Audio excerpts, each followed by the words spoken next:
আমার মনে হয় বাংলাদেশ সরকার, এমপি, মন্ত্রী, আওয়ামী লীগ, বিএনপি সবার জন্য এখন জান্নাত হয়েছে আমেরিকা।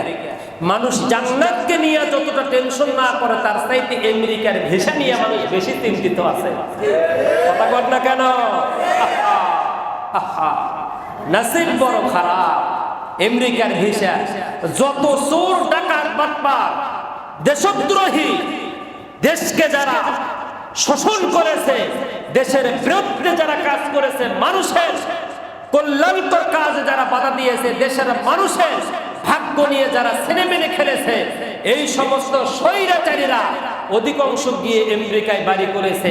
আর আমেরিকার ভিসা নিয়ে বর্তমানে বাংলাদেশ সরকার সহ এমপি মন্ত্রীরা পাগল হয়েছে। আমার মনে হয় জান্নাতের টিকিট নিয়ে অত পাগল হয় নাই এরা। কষ্ট পাচ্ছেন? কষ্ট পাইয়েন না।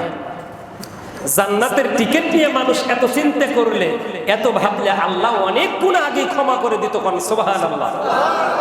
আল্লাহ রাব্বুল আলামিন বলেন,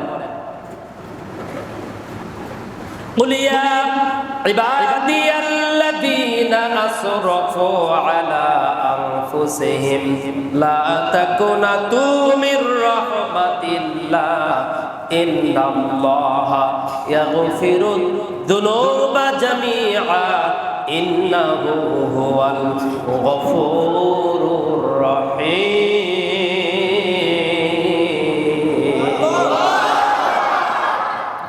লা তাকনাতু মির রাহমাতিল্লাহ, নিরাশ হয়ে যেও না।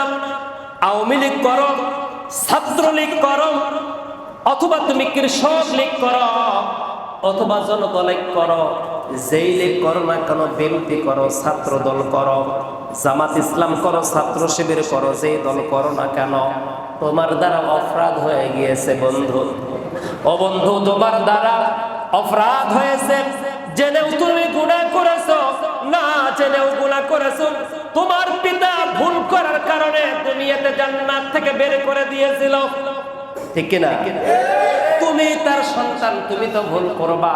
এই মসজিদে সবচাইতে ওই বান্দাকে আল্লাহ বেশি ভালোবাসেন যে বান্দা গুনাহ করে, ফজর নামাজের পরে জোহরে গিয়ে নামাজ আদায় করে, জোহরের নামাজ পড়ে গুনাহ করে, আসরের নামাজ পড়ে, আসরের নামাজ পড়ে গুনাহ করে, মাগরিবের নামাজ পড়ে, মাগরিবের পরে গুনাহ করে, এশার নামাজ পড়ে, এশার পরে গুনাহ করে, তারপরে ফজরের নামাজ পড়ে। আল্লাহ রাব্বুল আলামিন বলেন, ওই বান্দাকে বেশি ভালোবাসি যেই বান্দা আমার গুনাহ করলো, তারপর তার মাথাটা অবনত করলো, আমার কাছে শিরটা অবনত করে দিয়ে আমি আল্লাহর কাছে বললো, আল্লাহ আমি গুনাহ করেছি, অপরাধ করেছি, আমার কাছে হাত তুলে বললো, রব্বানা যালামনা আনফুসানা ওয়া ইল্লাম তাগফির লানা ওয়া তারহামনা লানাকুনান্না মিনাল খাসিরিন। আল্লাহ আমি আমার নফসের উপরে জুলুম করেছি, আল্লাহ আমারে ক্ষমা করে দাও। আমেরিকার ভিসা নিয়ে কেন তোমার এত মাথা ব্যথা হবে রে মুসলমান? তোমার ভিসার দরকার ছিল সৌদি আরবের, সৌদি আরবে চলে যাও। তোমার আমেরিকার ভিসা নিয়ে তোমার মাথা ব্যথা থাকবে? তোমার এত আমেরিকার ভিসা নিয়ে টেনশন কেন থাকবে? আমেরিকায় সন্তানকে লেখাপড়া করার জন্য পাঠিয়ে দিয়েছ। তুমি কি জানো না একজন পুলিশ অফিসার তার মেয়েটাকে লেখাপড়া করার জন্য দিয়েছিল? ওই মেয়ে নিজের বাবাকে, নিজের মাকে নিজের হাতে, মেয়েটাকে রাত 12টায় নিজের বাবার মাকে নিজ হাতে জবাই করে দুনিয়া থেকে বিদায় করে দিয়েছে। অথচ মদিনায় যারা যায়, মক্কায় যারা যায়, উম্মুল কুরাতে যারা লেখাপড়া করে, মাদ্রাসায় লেখাপড়া যারা করেছে, আজ পর্যন্ত পৃথিবীর ইতিহাসে কিয়ামত পর্যন্ত কোন ইসলামিক যারা লেখাপড়া করে, আলেম ওলামা, বক্তা, হাফেজে কোরআন, আল্লাহওয়ালা, দাড়িওয়ালা, টুপিওয়ালা, জুব্বাওয়ালা, জীবনেও কোনোদিন বাবার গলায় ছুরি লাগায় না, জীবনেও কোনোদিন থাপ্পড় মারে না, গালি দেয় না, জীবনেও কোনোদিন আঘাত দিয়ে কথা বলে না।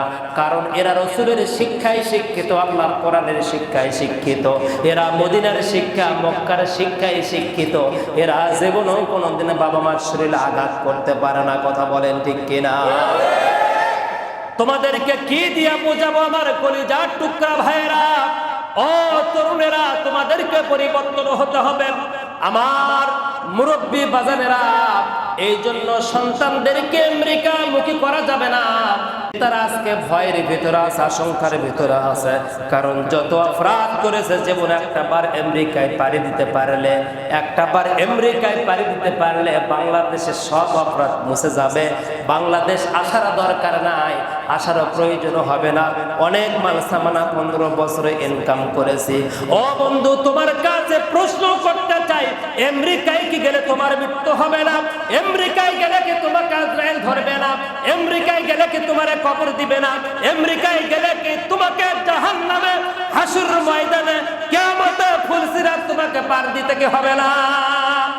ইদা জাআ আদালুহুম লা ইস্তাখিরুনা সাআতাও ওয়া লা ইস্তাকদিমুন।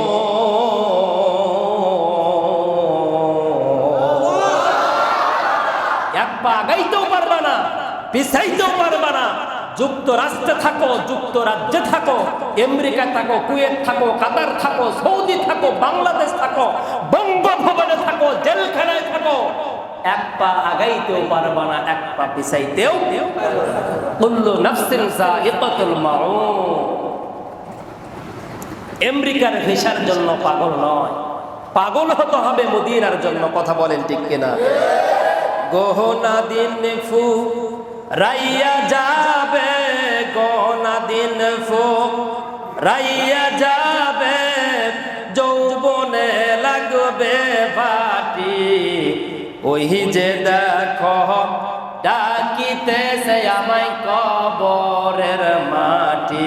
বলেন, ওই যে দেখো ডাকিতেছে আমায় কবরের মাটি। খারাপ লাগে? বলেন, গহনা দিন ফো রাইয়া যাবে, গহনা দিন ফো রাইয়া যাবে, যৌবনে লাগবে ভাটি, ওই যে দেখো ডাকিতেছে তোমায় কবরের মাটি। বলেন, ওই যে দেখো ডাকিতেছে আমায় কবরের মাটি। সন্ধ্যার আগে যেদিন ডুববে রে বেলা, এক নিমেষে ভেঙ্গে যাবে সেদিন রঙ্গেরি মেলা। সন্ধ্যার আগে যেদিন ডুববে রে বেলা, এক নিমেষে ভেঙ্গে যাবে সেদিন রঙ্গেরি মেলা। কারে দিবা জোরে ধমক, কারে দিবা মিথ্যা মামলা, কারে দিবা জোরে ধমক, কার মাথায় ভাঙবা লাঠি, ওই যে দেখো ডাকিতেছে আমায় কবরের মাটি। বলেন, ওই যে দেখো ডাকিতেছে আমায় কবরের মাটি। গহনা দিন ফুক রাইয়া যাবে, গহনা দিন ফুক রাইয়া যাবে, যৌবনে লাগবে ভাটি, ওই যে দেখো ডাকিতেছে আমায়।